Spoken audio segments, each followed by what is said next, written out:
Monday Health Minutes, sponsored by Valley Health. Hi, I'm Melanie Schaefer. Welcome to Monday Health Minutes with Valley Health.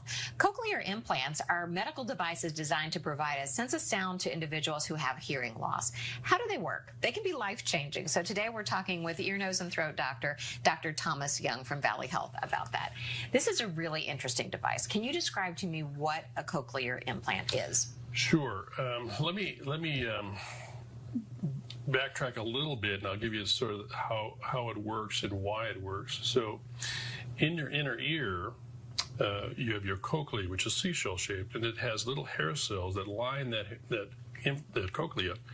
And those little hair cells, when sound comes in, they vibrate and they send a little spark to the nerve, and that nerve goes to your brain and tells your brain that you're hearing certain sounds. And that cochlea is divided up into different frequencies, with low frequencies being in the base of the tern or the base of the seashell, and high frequencies being in the high part of the seashell. As we get older, or even from some disease states, you lose those hair cells. And so what happens is that there's nothing to vibrate when that sound comes in, so there's nothing to spark the nerve, and so you can't hear. The cochlear implant, what it is designed to do is, it's an electrode that you put inside the cochlea that has little electrodes along the cochlea, and there's a processor on the outside of your ear that will pick up sounds. It'll convert that to electrical energy and fire those electrodes along the cochlea so you can then hear sounds again. Nowadays, we have 24 electrodes, but the programming as computers have gotten so much better, the programming is so good now that people can actually understand words. And in fact, I have a story of a girl that we implanted when she was really young, like 2 years old.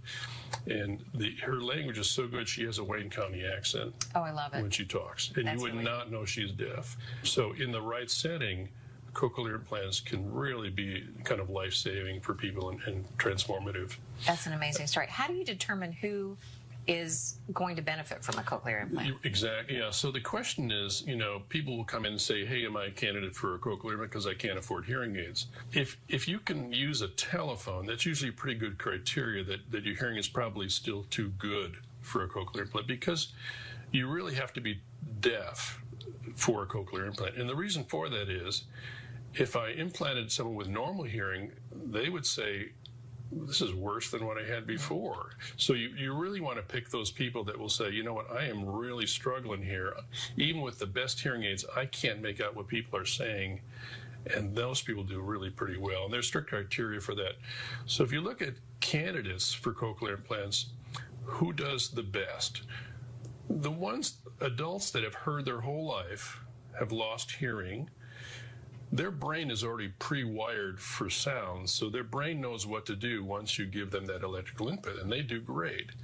The next group that does really well are little children. Like if you can implant a child at 1 year of age, but the hard part is figuring out how deaf they are. But if you implant a child at 1 year of age or 2 year of age, their brain is still plastic enough that you give that sound input, it will develop normally. It will have a normal auditory cortex, and they will develop sound and language just like you or I do hearing sounds normally. The people that unfortunately do the worst are ones that have been deaf their whole lives, have never really heard.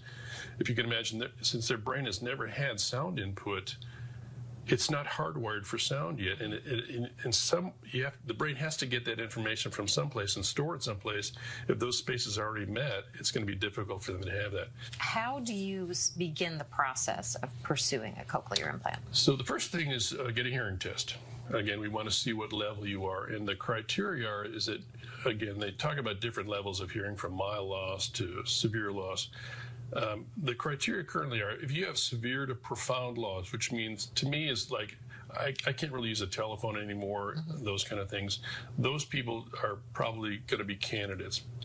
But what we do then is we do a specialized hearing test. We actually look at your understanding. And if I give you a series of words, can you understand those words with your best hearing aid? So if you can understand over 50% of what the words are, you're probably not a candidate yet.